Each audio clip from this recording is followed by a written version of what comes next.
Hello, everyone, and welcome to another Geo-Institute live stream. It's a pleasure for me being here today and be the host.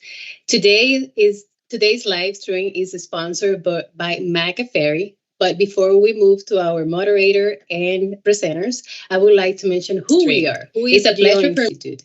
so if you don't know yet, the Geo-Institute is part of the American Society of Civil Engineers. We are a technical institute, and we have over 12,000 members, mostly geotechnical engineers, geologists, or geophysics. Um, be If you want to know more about the ASCE and the ASCE Institute, you can visit asce.org. If you want to know more about us, about the Geo-Institute, you can go to the geoinstitute.org website. And when you are in the website, you can see a tab, the tab with the student fund, student participation fund, sorry. And if you want to donate, we have a campaign currently. If you donate $96, you can get your Ralph Peg bobblehead. This is a limited edition, so please take advance of it and order yours. And we have other campaigns as well. If you don't want a bobblehead, we have other items. So just check it out and make your contribution for the student participation. I have no other announcement. So now I'm going to introduce Eric Jensen. Eric Jensen is a research faculty at the University of Colorado at Boulder, and he is the GI Outreach and Engagement Committee Chair. Eric, the floor is yours. Hello, everyone. First off, thank you for having me moderate this session. I'll be helping with questions and all that kind of good stuff later. But before we get started, yeah, as Christina mentioned, I'm the chair of the Outreach and Engagement Council at the Geo-Institute, where we do and kind of house all the outreach and engagement-y type activities that the GI has for their members, including stuff like student programming, so the popular Geo Challenge, Geo Wall, that kind of thing, and some younger member programming, and the New Faces article that's in GeoStrata, GI's magazine. So if you have any questions or comments or what have you about any of these types of efforts, please feel free to reach out to me. The easiest way to do that will probably be contacting GI staff, and they'll get you my contact information. Or, as I hope many of you are going to be joining us at Geo Extreme next month, you can flag me down there and we can have a conversation. So I look forward to seeing you all there. But the important thing today is our talk from the folks over at Maccaferri. So I'm going to turn it over to Michael and Lucas. I believe Michael will be chatting with you all first to hear about surface stabilization design for soil nail slopes using their tools. So without further ado, Michael and Lucas, thanks for joining us. All right. Thank you, Eric. Good afternoon. Thank you for joining us today. My name is Mike Koutsarias. I'm the Geohazard Mitigations Business Unit Manager of North America for Maccaferri. Myself and Lucas Martins will be conducting the webinar today. Lucas is one of our technical specialists for our Geohazard Mitigations Business Unit, and he will present the theory and technology behind our innovative MacASCE design software that is used to design steel wire mesh for surface stabilization of soil nail slopes. For those of you who are not familiar with Maccaferri, Maccaferri began its operations over 140 years ago. Today, we are a global manufacturer of civil and geotechnical construction products, operating in over 130 countries. Our products include gabions, Reno mattresses, retaining walls, geosynthetic soil reinforcement and soil stabilization, and geohazard mitigation solutions such as rockfall draperies, barriers, embankments, attenuators, debris flow barriers, and avalanche protection systems. If this is your first time joining us, I'd like to point out that last year we conducted 3 webinars in our geohazard mitigation series that are still available for viewing on YouTube. You can just go into the Geo-Institute's YouTube channel, and there you will find these 3 webinars on rockfall mitigation techniques, including simple draperies, pin draperies, and rockfall barriers and attenuators. Today's webinar kicks off our design software series, focusing on surface stabilization design for soil nail slopes utilizing a powerful software tool called Maccaferri Design. And next month, on November 20th, we'll offer a webinar on the MacRO software tool that we use to design simple and pin draperies for rock slopes. As with any of these webinars, we do offer PDH certificates, so feel free to reach out to either myself or Lucas, and we will ensure that you get one. So the solution we'll be discussing today is a soil nail slope that consists of a high-strength steel wire mesh anchored by a pattern of either passive soil nails or active tiebacks. While this application and design method is primarily applicable to soil slopes up to 70 degrees, we have used our more robust steel wire mesh systems for vertical temporary shoring applications. Although we won't be discussing that specific application today, the theory is similar, and if you would like more information, please feel free to contact us directly. In a soil nail system, the facing system is usually classified as having either a rigid face, such as the concrete retaining wall to the left, or as having a flexible face, such as a turf reinforcement mat or similar erosion protection system shown to the right. In this webinar, we're focusing on the facing system, specifically a flexible facing system using steel wire mesh. While these photos here illustrate the extremes between a rigid and flexible face, a steel wire mesh face will provide surface stabilization somewhere between these two extremes, depending upon the strength and stiffness characteristics of the steel wire mesh. So first, I want to start with the question, what is it that we're trying to achieve with the facing system? Or what is our objective? Is it merely there as a protection element, or are we trying to stabilize a surface instability? Protection and stabilization are key concepts when discussing facing systems. Protection refers to shielding against external forces, while stabilization involves maintaining structural integrity. For instance, on one end of the spectrum, an erosion control mat can protect the surface, but it provides little strength or stiffness for stabilization. Whereas stabilization involves making a structure more secure by ensuring the facing system can resist internal stresses. So on the other end of the same spectrum, a concrete facing system would possess significantly greater strength and stiffness compared to an erosion protection mat, and therefore offer significantly greater surface stabilization. What's gaining great momentum these days is to apply a flexible facing system made of high-strength steel wire mesh secured against the soil face. This technique is now being used throughout the world, oftentimes with a turf reinforcement mat either extruded onto the steel wire mesh as part of the manufacturing process, or it's installed beneath it on the slope as a separate layer. This presentation focuses on designing these steel wire mesh systems by controlling surface deformation and quantifying the surface stabilization that it can provide. As you can imagine, depending upon the strength and stiffness of the steel wire mesh, its ability to stabilize the slope surface will lie somewhere between the two extremes of a turf reinforcement mat and a concrete facing system, as previously shown.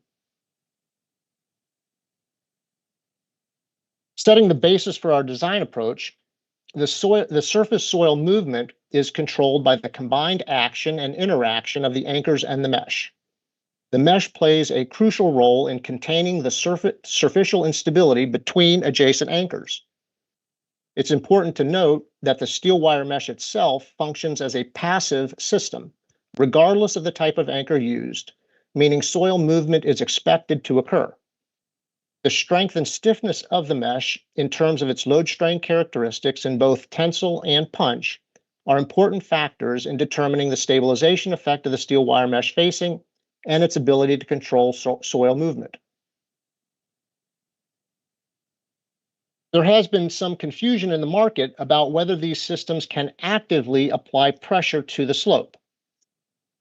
The Transportation Research Board of the National Academy has clarified this issue as follows. To tension the mesh and impart an active stabilizing force to the slope, a mesh must first be in contact with the slope and be sufficiently stiff or stretched for the design loading condition to impart an active force. If these two conditions are not met, slope movement can occur and little to no slope stabilization is achieved. The TRB document goes on to state that recent inspections of secured drapery installations in California and Washington state found that despite concerted construction efforts, that the mesh commonly was not in contact with a slope or could be easily lifted from the slope. These findings demonstrated that large portions of the installations were providing only passive restraint and were not actively stabilizing the slope face as intended. So the differentiating feature between stabilization of the slope face versus merely providing a form of protection becomes the stiffness of the mesh in terms of its load strain characteristics in tensile and punch loading. The ability to resist deformation influences the degree to which stabilization occurs. Here's a look at some finite element analyses to show the deformations that occur at various locations along the depth of the slope. The blue line illustrates the deformations that occur without any wire facing at all. The green line illustrates the deformations that occur with a low stiffness wire mesh facing. You see that there is not much stabilization benefit, and the deformations are essentially the same as if there were no mesh at all.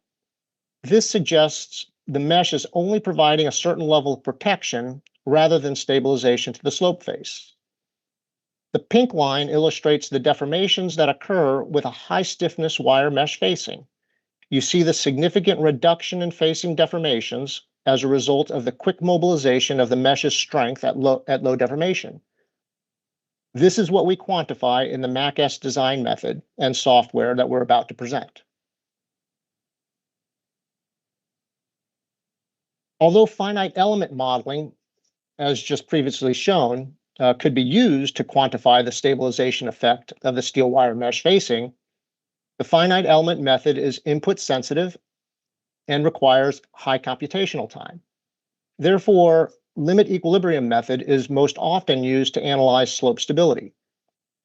However, the problem is that the limit equilibrium method gives information only about the slope stability before any movement takes place. So no consideration is given to the deformation of the slope. However, if no movement of the slope face is expected, then the surface treatment is only offering protection against external erosion, since the mesh strength is mobilized only through deformation, much like a geosynthetic, only stiffer.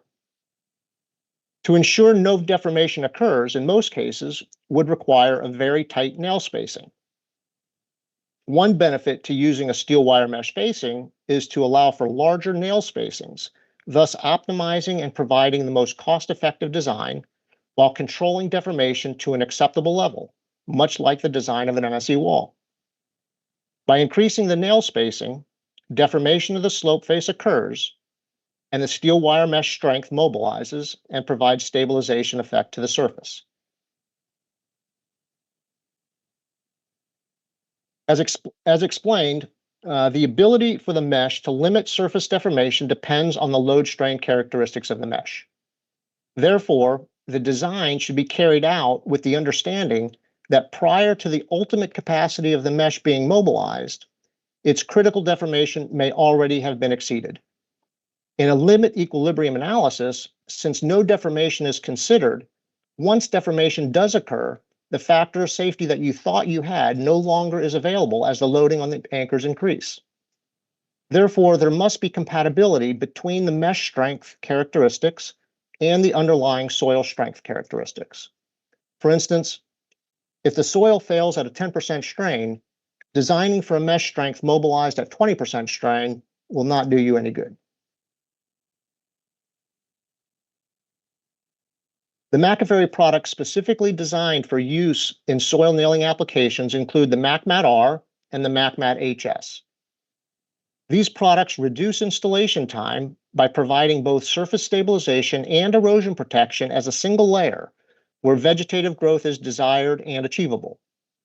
The MacMat-R consists of a turf reinforcement mat extruded onto the double twist wire mesh as a single layer system. And the MacMat-HS is manufactured by extruding a turf reinforcement mat onto the higher strength Maccaferri steel grid, to provide a single layer product designed to optimize the nail spacing on steeper slopes.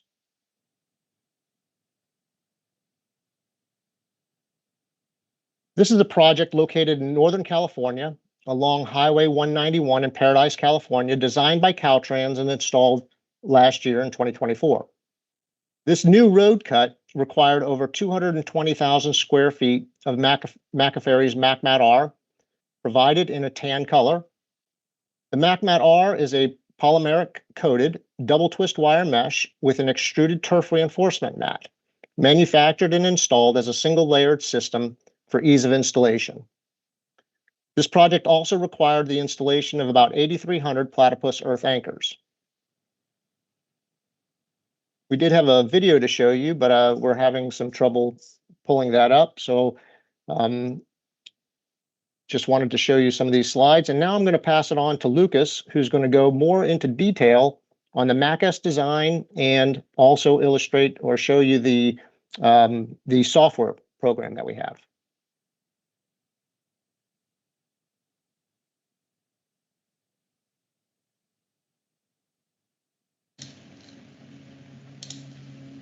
Thank you, Mike, for this introduction. Thank you, everybody, for attending today. So first, I'd like to start with this reference page. So our design framework draws heavily from established literature. For those who'd like to dive a little bit deeper into the analytical background of this hybrid design method that I'm going to present, here are some of the main references that I use today, and that will be as a very good resource for you. We have the circular number 7 from the FHWA, which is the soil nail walls design. We have the British standard, which, as a curiosity, it includes the flexible facing design as one of its standards. We have the hybrid design method, which I'm going to explain, and we also have the scientific manual for the ASCE design.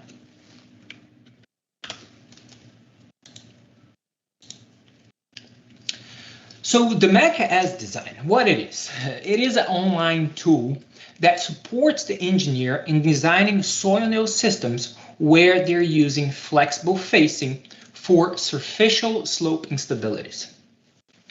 The failure mechanisms investigated with the implemented hybrid approach are mainly shallow and translational on the plane surface. In this context, shallow means that the superficial unstable soil layer depth is small compared to the slope height. The software makes it easy to compare between different products and achieve the desired safety factor inputted by the designer. And it includes all of Maccaferri's portfolio intended to be used for those applications. The software offers a comprehensive assessment of the action on the nails, which helps us calculate the nail length and verifies the suitability of the selected tendons.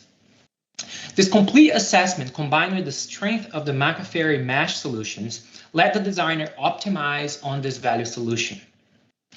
It is important to note that the software, the ASCE design software, is not suited to investigate global stability issues, and this kind of assessment should be done on a dedicated tool.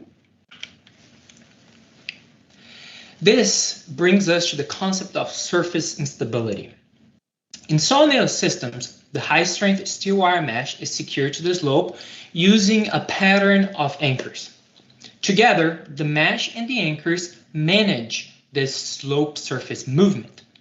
When required, the anchors are essential for providing the deep-seated global stability, while the mesh contains and distributes local deformations and prevent soil or debris from detaching in between nails. It is important to note that the steel wire mesh itself always functions as a passive system, regardless of the type of anchor used. We're going to hear that a lot today.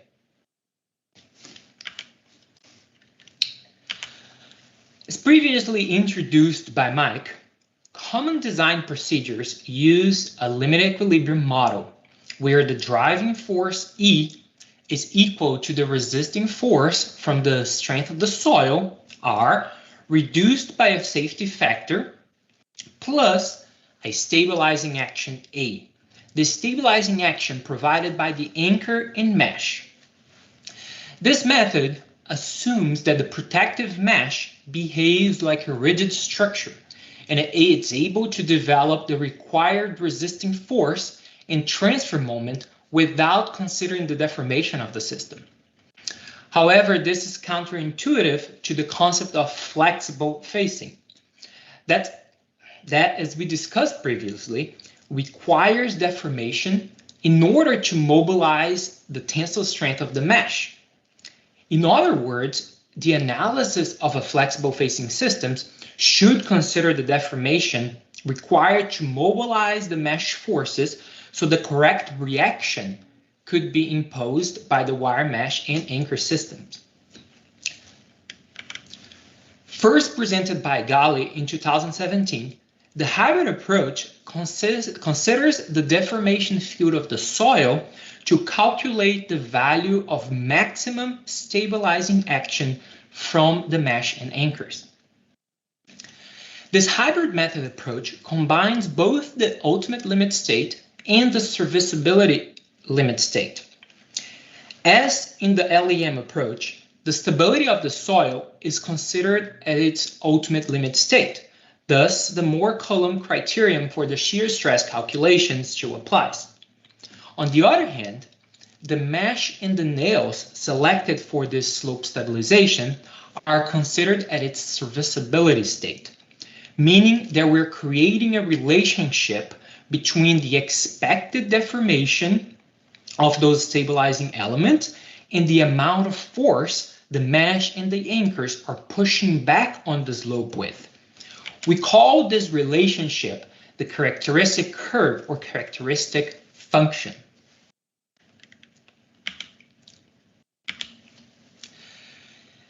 As I said, the hybrid method relied on this soil structure interaction model, which is defined by this characteristic curve.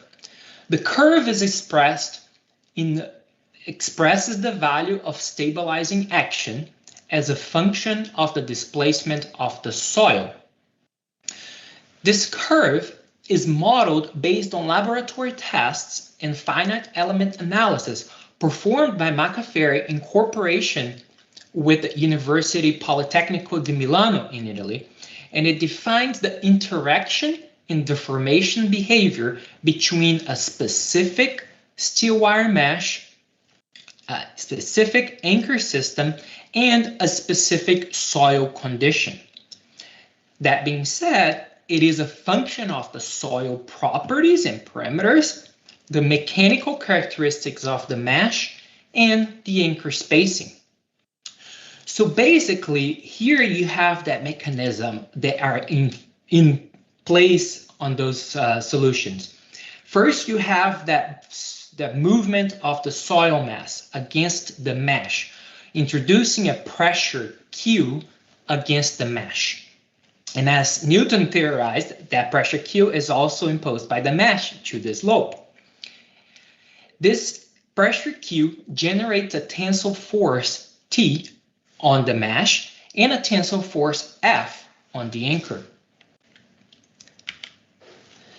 Now that we have quite a short but very good understanding on what is the mechanisms and what the software does, as a bird's eye view of the design software framework, there are two phases done. We have a pre-analysis phase and a design phase.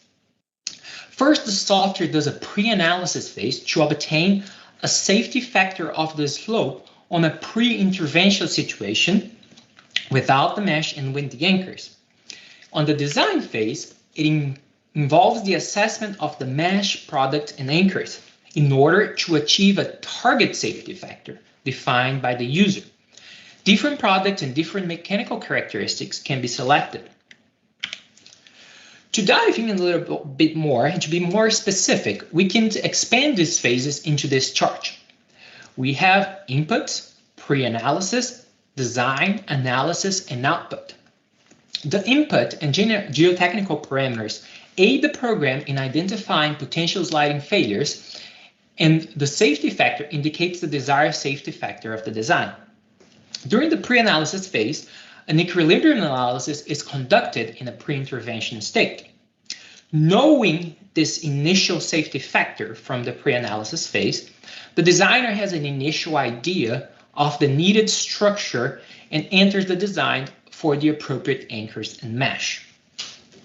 In the analysis phase, the design is then verified through the characteristic curve of the selected mesh, corrected to the soil parameters, and the stability analysis is conducted to obtain the safety factor after the intervention.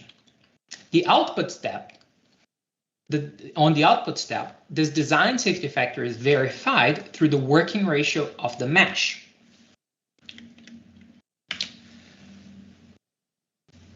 So, as the software uses the inputs to identify the potential failure mechanisms along the slope, they are characterized by a sliding mass and a failing lower base wedge. At first, the equilibrium of the wedge is imposed by considered failure along its base. And by introducing a safety factor, reducing the base shear strength of the sliding mass to calculate the interaction forces. So basically, you're reducing that friction on the base of that sliding mass, which will increase the reaction forces on the base wedge. So the key force there would be UN, which would be what your mesh would be reacting to. So that initial safety factor is it's the safety factor that produces the equilibrium on that pre-intervention.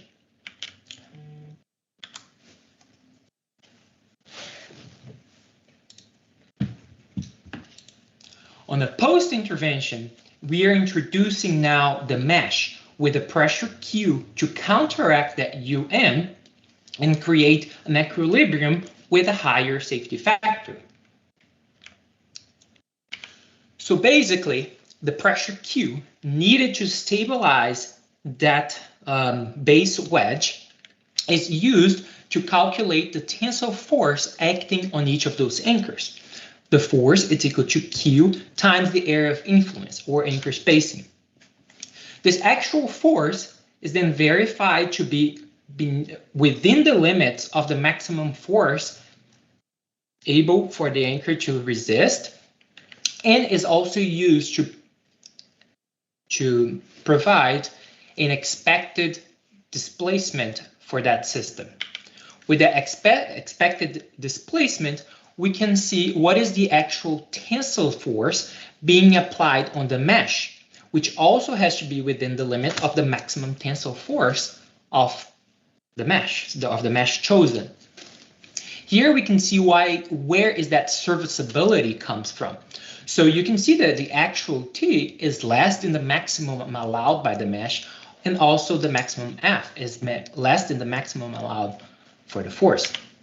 That brings us to the outputs. The outputs are a percentage, a ratio in which the mesh and the anchors perform compared to its capacity. The verification on the mesh is satisfied when the working ratio does not exceed 100%. We wanted to do a quicker introduction to the design and a quicker introduction to the theory, but this QR code gives us a contact me ability to everybody watching this video. If you have intentions on getting deeper and learning more on the background, please we can schedule a one-on-one conversation and I can help you with that. But for the time being, we can access the website where it gives us access to this tool. The website is edesign.maccaferri.com. And I'm going to go ahead and open it here. So bear with me, we're going to try to do a live run here on the software. So, you know, live runs come with challenges, but here we go. Hopefully my internet helps today. So here you have the eDesign platform from Maccaferri. As Mike said at the beginning of his presentation, Maccaferri is a large company with 140 years of experience, and we're present in multiple sectors of the heavy civil business.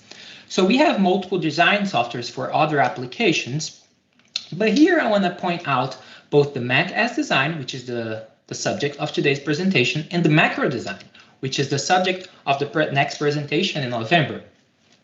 To start, we would click on the top right button to create an account and log in. Once you have your created account, you're gonna come back to here and click on Start the Design and go to the application.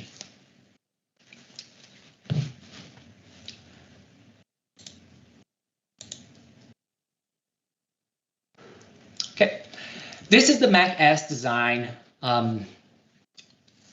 application. So this is how the interface looks. Here, I would like to point out, you can go back to the hub, but most important, under your name, you have access to both the user guide and the scientific manual, one that was on the reference. So if you go into user guide, it's going to open up the PDF of the user guide. This is a shorter document that introduces we talked today about the hybrid method, and also gives you an idea and an explanation of all the inputs that we're going to have. And if you go into the scientific manual, now you're going to see that this is a very large document. I think it's about 50 pages that goes in depth of all the design procedure that the software does. It explains how are the characteristic curves obtained. So I do invite everybody that is interested in looking more for in more information to read those documents and to get a better idea. So as we go here, we can access our projects on the projects tab. They're going to be selected by location. So you're going to have a quick map with all your projects, so easy access. Here is how the project would look. You can enter the location, you can enter the name, the client name. Here you have the environmental level according to the European norms 1023. I know we're not in Europe and we don't use those, but they are very helpful. You have, if you click on the little eye, you have the explanations of one of each, but they're very helpful to understand what would be the assumed working life of our product. So by characterizing that, you can see that the coating, so we have galvanized product, we have Galfan product, we have polymer coated product, and each of them have a different lifetime. Here you have the system, those are the unit of measures. You can use an imperial or metric. For today, we're going to use imperial. You can add notes or attach files, such as geotechnical reports and things. So you have everything organized here. On the calculations tab, you can create multiple calculations for the same project. So I'm going to go ahead and create a first calculation here. Let's call this one 0.01. I call the other 0.06. First, you're going to enter the inputs on the geometry of that slope. For today, let's consider a slope that it's pretty standard with pretty standard parameters, like a 50-foot tall slope. Now you'd enter the slope angle, let's say a 60 degrees slope angle. Here is that parameter, is the unstable soil thickness. This is the key parameter on the software. So this is the amount of material that you want to allow the mesh to resist of.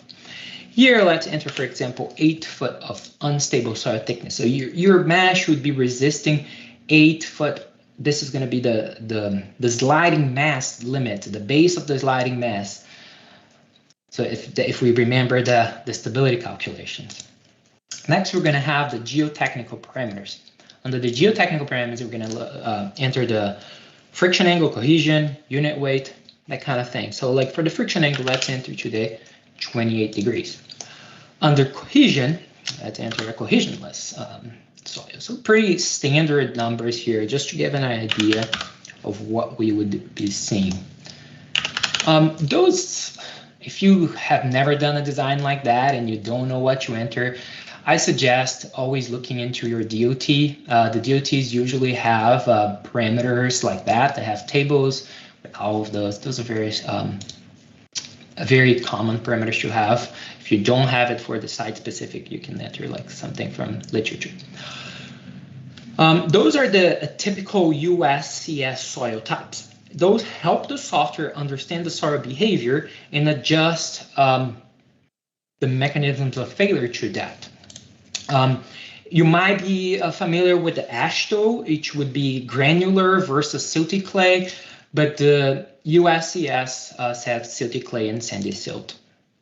On the density, you have loose soft and dense medium. So those are USCS soil types. On the water table, so the software would be able to conduct calculations with a half water table, or if the water table is intercepting that, that failure plane. But for today's considerations, we're going to use a dry, so let's put like a very deep water table.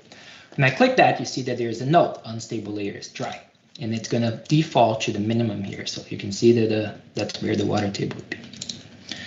For partial safety factors, here is where you would increase or decrease your friction angle with partial safety factors. Those would either decrease the friction angle or decrease the cohesion. Here we also have an option for seismic coefficient. You can enter plus or minus for the vertical coefficients or the horizontal coefficients. So let's go ahead and run the pre-analysis. On the pre-analysis, you're going to see that it's going to give me a warning. The minimum completed safety factor is very low, less than 0.5. Click next if you like to proceed. So that is just telling us, wow, your slope is very unstable, whatever you modeled. But let's go ahead and try to increase the safety factor to something higher using a mesh system. So for example, let's enter 1.5 safety factor of the design. On the mesh type, we have multiple different meshes and multiple different products in the US and over the world. I always suggest clients to come to us and ask us, hey, in the US, North America, what is the commercial name of the product? Because for example, Mac Armor in the global atmosphere, we call it rock mesh at some spheres here in the US.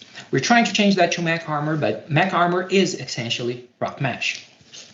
Another thing that can be confusing is we have Steel Grade HR30 and MacMat HS30.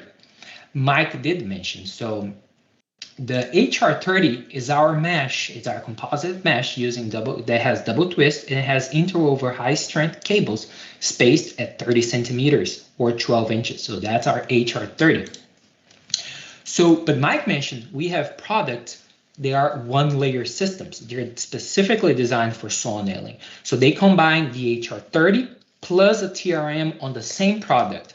That's what we call MacMat HS30. And if you come here and look, if we have the HS30, you can see that the strength of it is going to be exactly the same of the HR30. That's because the TRM is not going to provide any more strength to the mesh. For today, let's do a MacMat HS30 design here. Here you enter the nail pattern. Here you see, I was showing here, but you have both the punch strength and the longitudinal tensile strength of that mesh. Again, it's always good to contact us to get the data sheets and to get the TDS for those products, which are going to have more information regarding them. Now for the anchor spacing. This is our first real design. So let's go and try a 5x5 pattern using number 9 bars, so like a 1 1/4 inch diameter. We're not going to use hollow bars, but if you're using hollow bars, that's where you would enter the internal diameter. And let's do a drilling hole diameter of 5 inches. You can consider a corrosion crown for today. We're not going to do that. Now the other inputs that it's going to require, you have the inputs that we enter on the slope. It's going to require the nail inclination. We always want to optimize those nails to work in tensile. So as a rule of thumb, 10 to 15 degrees is that sweet spot. But if you're not able to do that, you can change that. Now you have the, I did mention that our software does do a effective embedment or a total length of the anchor calculation.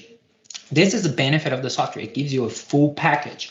But here is what it uses to do that. So first, we're going to enter the grout soil limit bond stress. And that's a very common parameter, but if you never heard of it, you can always look into different tables and sources. The circular number 7 that I have referenced on my presentation does have a table for different types of soil and different types of solutions. But let's enter 15 psi here. This amplifying factor, Bustamante Duat, it's an amplifying factor on the drilling diameter, considering the type of soil, if it's a rock or a soil slope. If you don't want to use that, if you don't want to consider that, let's just leave it at 1. Here you enter the steel yield stress. So as I said, we're going to be using number 9, 75 KSI bar. So that's 79, grade 75 bar. Here you have partial safety factor. So you have a partial safety factor in that bond stress. So that's going to divide this bond strength by a certain amount. You have a partial safety factor on the pull-out force. That's going to increase the pull-out force on the bar. And a partial safety factor on the steel. You can see that's going to decrease the strength of your bar. We do partial safety factors because the verification of the bar is done solely on max versus actual. So we are entering the safety factors beforehand. Once we have all those inputs done, you can download, save, but let's run the analysis.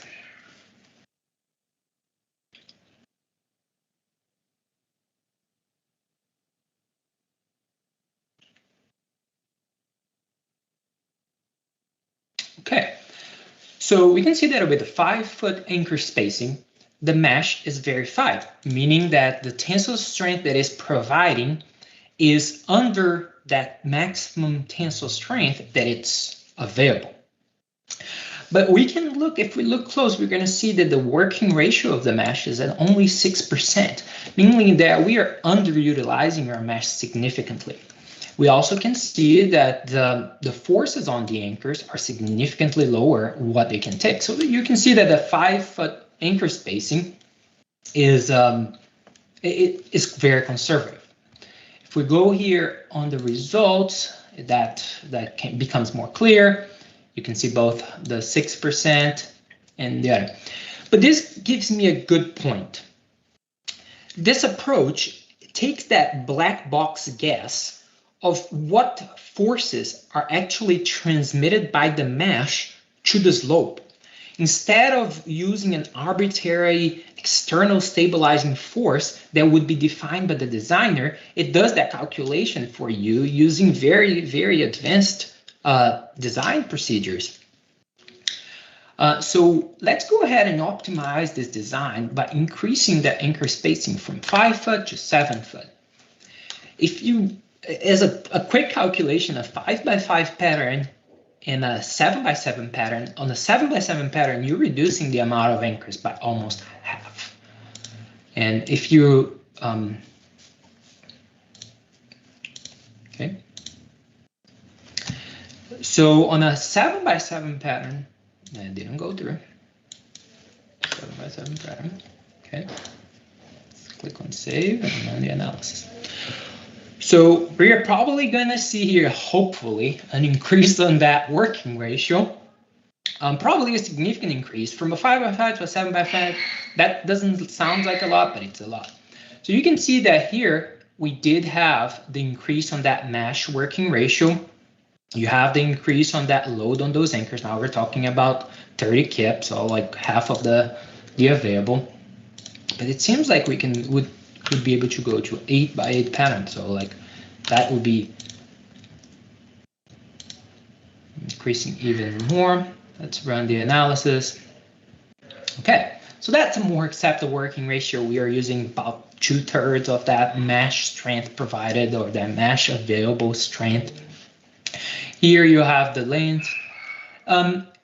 Another good point to point out here now that we have this is you can see that the Mac as design utilize a defined slope approach, which is not an undefined slope approach. What I mean is it considers the whole slope with the slope parameters to create the surface failures and not just an anchor point or an undefined slope parameters. You can see that that's important because the working ratio of the mesh and the forces on the anchors significantly change with the depth of those anchors. Once we have all the results, everything planned and everything printed, You can see the anchors, the anchor force on each of those anchors on each of those layers.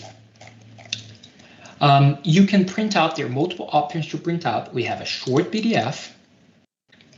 Okay, while it loads, I'm gonna go ahead and do the long PDF so you guys can see that. Okay, so on the long PDF, it's going to print out all that information that we enter as the program. It's going to print out the design approach. It's going to print out everything that we talked to on the presentation today about how is the working ratio assessed, that kind of things. It's going to print out your input, your photos, the product that's used, and the verifications. So it's a pretty good report, a more complete report. We also have a Word template report. This is a Word file that it's a Word file that you can modify and add your own project there. Let me open the short report though. Okay, it's too low. But anyways, that is the short report would include only the input and the results of that analysis.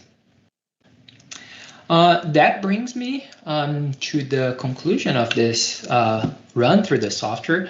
As you see, it's a very simple software. It's a very simple design procedure, but with very powerful tools behind it. So now, instead of a guesswork, instead of trying to provide an active force or guessing that force, you have all of that being calculated using proven theories and proven in laboratory, like based on laboratory tests and modeling, which is very important. With that, I'll give the room to the moderator, and I appreciate everybody's paying attention. I know this was quick and a very brief introduction to the software, but we were able to go through it. If there is, again, more questions or you want to dive a little deeper, please feel free to scan the QR code, connect with me, and let's have more discussions about that. We'll open for questions. Excellent. Well, thank you, Michael and Lucas, for your talk today. This is personally my first introduction to the software, so it was really, I always like a software demonstration. I think despite the possibilities of them going wrong, you did a lovely job, and well, you know, they can be kind of scary. I've done them before, so but yeah. I do feel like they are very effective at explaining, you know, exactly what it is you guys can do. So thank you for that. I did have a couple of quick questions, and then I know that Christina is collecting questions from the chat. So as those filter in, I'll toss those your ways as well. But to get us started off here, I had a couple of quick questions. So we'll start here, I suppose. From my at least kind of watching you go through the process of using your software to do a design.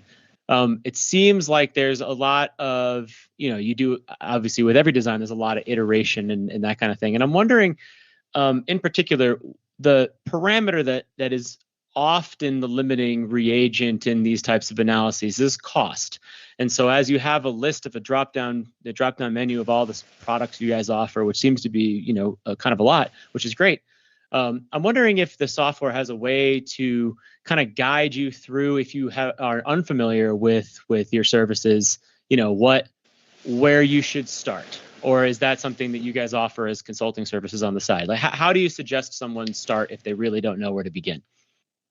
Oh, I suggest by scanning the QR code, which is in their screen, and contacting us. But this is a great question, like the cost part of it. I showed you, and I showed that optimizing that 5 foot to an 8 foot to a 7 or 8 foot spacing. On saw-nail systems, your cost is going to be on the bar. It's going to be on the drilling. It's going to be on that installation.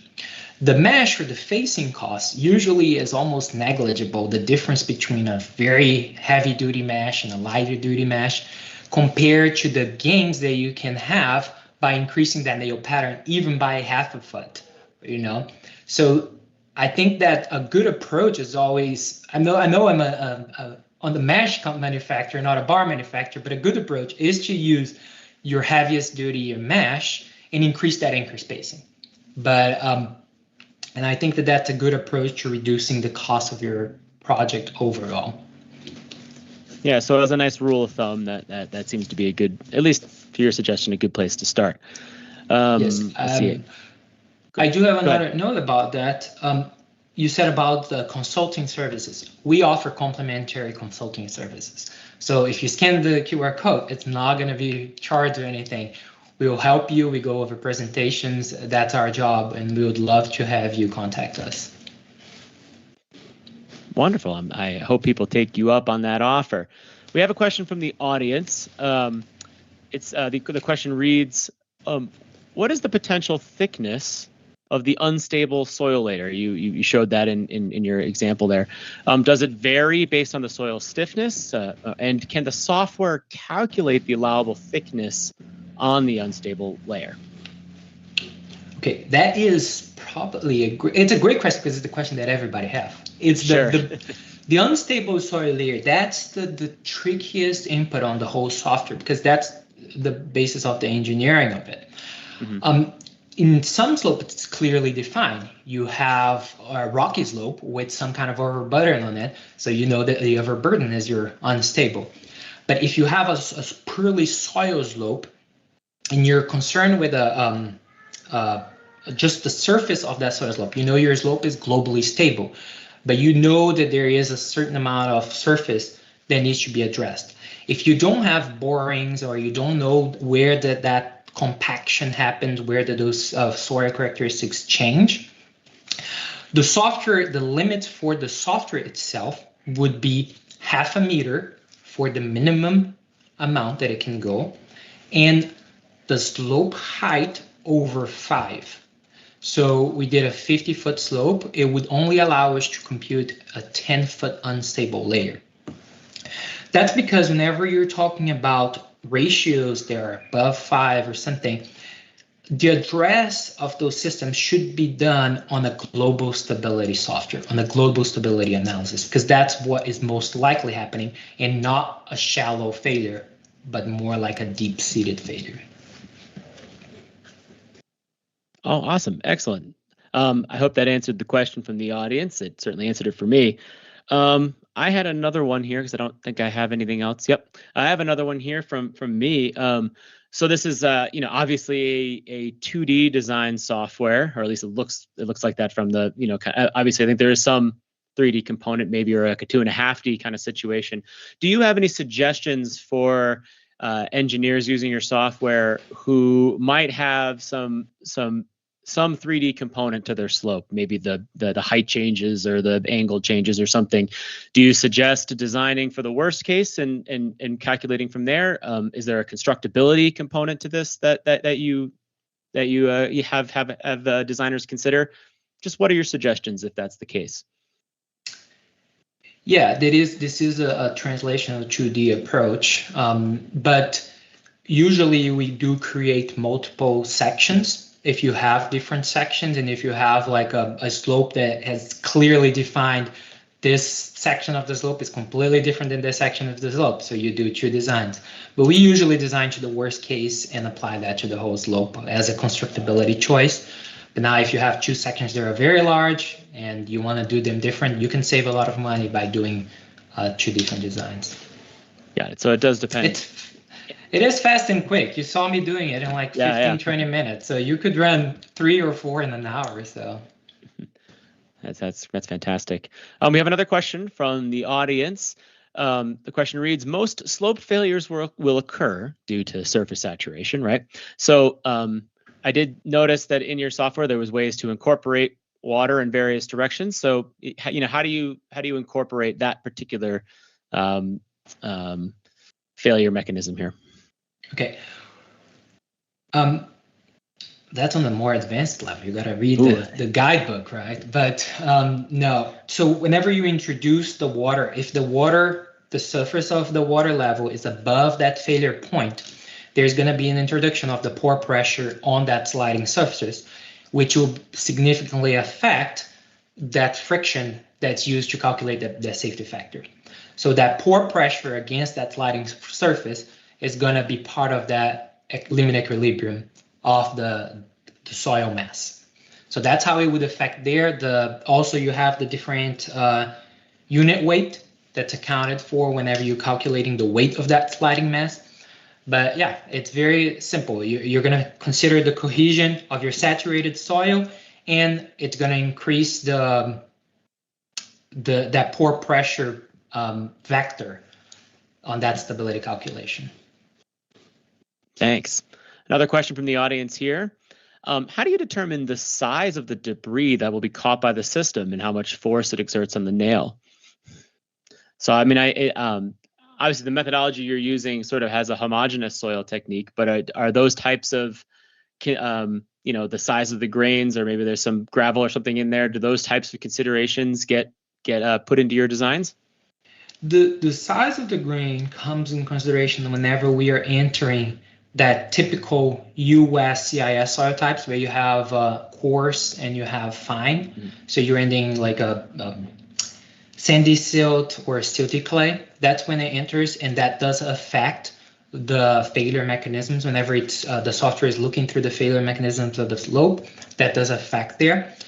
But I'm trying to understand if the question means a different thing than that. If it means that those softwares, soil softwares like this, are commonly used for pin draperies on rock slopes. Each is a big something that we are trying to fight back with our rock slope software that we're going to present in November. That is where the size of the rocks and the size of the boulders really affect the mechanisms of failure of the mesh and the slope. So that's what I'm trying to understand. The soil will failure more as a mass than of blocks or sizes, if that makes sense. Right. So for this particular design procedure, you're much more considered with sort of the more traditional. I mean, obviously there's a lot of other complicating factors, but it is a more traditionally slope failure kind of mechanism that you're soil slope failure, not a rock slope failure. But I'm not sure if that was a question, but hopefully I answered. Fair enough. Thanks. Another question from the audience. Can you use a geogrid instead of a steel mesh on the slopes? Is that something your company offers? And does your software cater for these types of materials? When you're using a geogrid, you're coming to what Mike talked on the introduction. You're not really, this software is specifically for steel wire mesh because it helps you understand what is the force that the steel wire mesh, because of its stiffness, are going to impair on the slope. Now, if you're using a geogrid, which have a lot more flexibility, there's not gonna be a lot of force that the geogrid will be able to impair on the slope. So the software is not applicable for geogrids, but geogrids are obviously used in those kinds of applications. Awesome. Well, I see we have hit the top of the hour, so I'd like to thank you all for joining us and give a digital golf clap to our presenters today, Michael and Lucas, for an excellent presentation. And I'm going to pass it back to Christina for some final announcements. Thank you very much. Thank you so much, Eric. Thank you so much, Lucas and Mike. Great presentation, focus on soils. So thanks so much for being here today. We're looking forward for the next live stream, November 20. If you like what you saw today, to our viewers, remember to click like, subscribe, share. We have this kind of presentations and live stream every week. So hope to see you in the next one. Again, I want to say thank you to our presenters and sponsor from Maccaferri. And I would like to say thank you to Aurora, who is behind helping us with the live stream. Other than that, I wish everybody a great day and see you in the next one. Bye-bye.